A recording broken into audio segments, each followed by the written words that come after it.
Hi everyone, this is Kishore Purswani from smart VRC.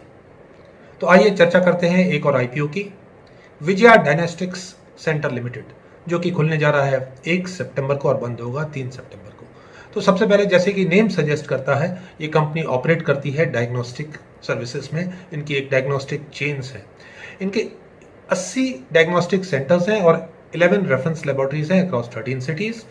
इनका incorporation लगभग 40 साल पहले 1981 में हुआ था और ये फर्स्ट लेवल एंटरप्रेन्योर हैं डॉक्टर सुरेंद्र नाथ रेड्डी, जो कि इन्होंने इस्टेब्लिश की है इस कंपनी को। अब अगर इनके प्रोडक्ट्स की बात की जाए, जैसे हमने देखा, they are a one stop solution for pathology and radiology testing services. They offer around 740 routine test, 870 specialised pathology test, 220 basic test and 320 advance radiology test. They offer a broad spectrum of customized health wellness packages also, जैसे कि आजकल सब health aware conscious हो गए हैं और packages को adopt करते हैं, तो ये वो भी ऑफर करते हैं। अब अगर इनके और फर्दर प्रोडक्ट्स की, कस्टमर्स की बात की जाए, तो इनके, जैसे कि हमने चर्चा की थी, 80 से ऊपर डायग्नोस्टिक सेंटर्स हैं, 11 रेफरेंस लेबोरेटरीज हैं, 13 सिटीज़ में और टाउन्स में। कहाँ पे? तेलंगाना में, आंध्र प्रदेश में, एनसीआर में और कोलकाता में। तो इनका जो अगर 21 फाइनेंशियल ईयर 21 की बात की जाए तो 6.2 मिलियन पैथोलॉजी टेस्ट किए थे और 0.89 मिलियन रेडियोलॉजी टेस्ट किए थे फॉर 2.63 मिलियन पेशेंट्स या कस्टमर्स। इनकी जो सारी लेबोरेटरीज हैं वो NABL एक्रेडिटेड हैं। NABL is national board for accreditation laboratories.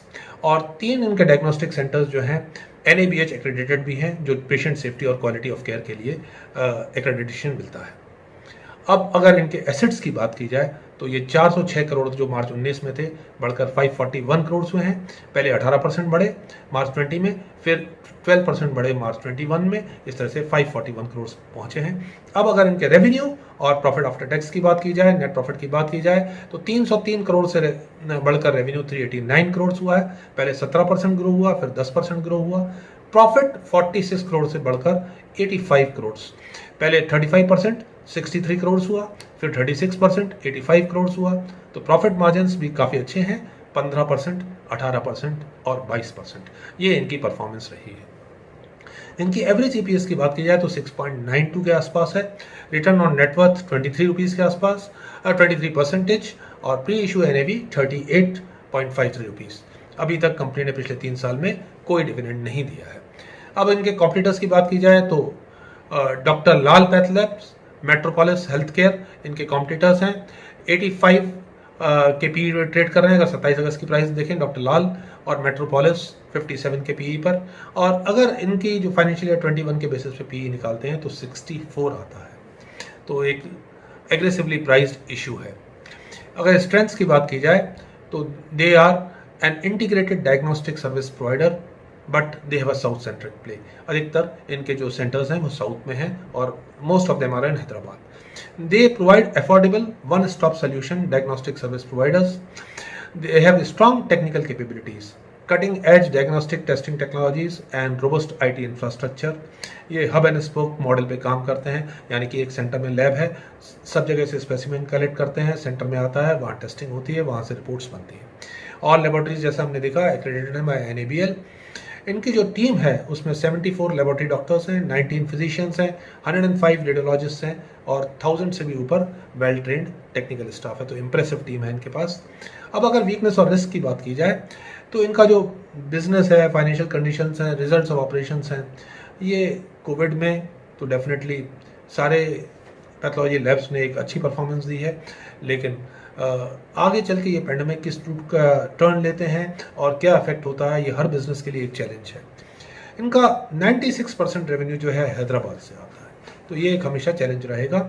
Outstanding इनकी कुछ लीगल प्रोसीडिंग्स हैं involving company subsidiaries and directors. इनकी कुछ ग्रुप कंपनीज ने लॉसेस इनकर किए हैं और उम्मीद इनके RHP में ये है कि वो आगे चल के भी लॉसेस बना सकती हैं ये कंपनीज। अब अगर इशू हाइलाइट्स की बात की जाए तो जैसा कि हमने चर्चा की, 1 सितंबर को खुल के 3 को बंद होगा। लिस्टिंग डेट 14 सितंबर, face value 1 rupees, IPO price 522 से लेकर 531 तक, minimum order quantity 28 shares, maximum order quantity 364 shares. देखने वाली बात यह है कि बहुत बड़ा अच्छा इशू है, 1895 करोड़ का, लगभग 1900 करोड़ का, और लेकिन 100% ये OFS है, there is no fresh issue, so promoters and the stakeholders are diluting their shareholding. हालांकि प्रमोटर्स 5% अपनी शेयर होल्डिंग कम कर रहे हैं, 59.78 से घटकर 54.78 हो जाएगा। इन्होंने initial equity at par issue की थी, फिर बोनस शेयर्स दिए थे 1:1 दिसंबर 7 में, 5:4 मई 21 में, और फिर फर्दर इक्विटी इन्होंने इशू की थी 5.75 से लेकर 332 रुपीज़ तक बिटवीन मई 14 टू मार्च 17। तो एवरेज कॉस्ट ऑफ एक्विजिशन अगर हम देखें तो 34 पैसा से लेकर 99 रुपीज़ के आसपास तक एवरेज कॉस्ट ऑफ एक्विजिशन आता है। ऑब्जेक्ट्स ऑफ द इशू, तो बेसिकली चूँकि 100% OFS इशू है, तो main object is to achieve the benefits of the listing and provide an exit route through offer for sale. Retail investors के लिए 35% quota reserve है, up to 35%, and reserve for employees जो है लगभग 1,50,000 share employees के लिए with a discount is available. तो अगर इस कंपनी के की टेकअवेज क्या है, इंटीग्रेटेड डायग्नोस्टिक सर्विस प्रोवाइडर है, अफोर्डेबल वन स्टॉप सोल्यूशन है, प्रोवाइड करते हैं, स्ट्रॉन्ग टेक्निकल कैपेबिलिटीज़ है, जैसे कि हमने देखा सारी लेबोरेटरीज इनके NABL एक्रेडिटेड है, मतलब क्वालिटी की तरफ से आप बेफिक्र हो सकते हैं। लेकिन इशू यह है कि ऑपरेशंस मेनली साउथ सेंट्रिक हैं, इशू पूरा का पूरा सेकेंडरी ऑफर है यानी कि OFS है, कोई इनके पास अभी एट प्रेजेंट कोई एक्सपेंशन प्लान्स नहीं है, कोई रिक्वायरमेंट्स नहीं है फंड्स की, it is this issue is only for providing N exit root.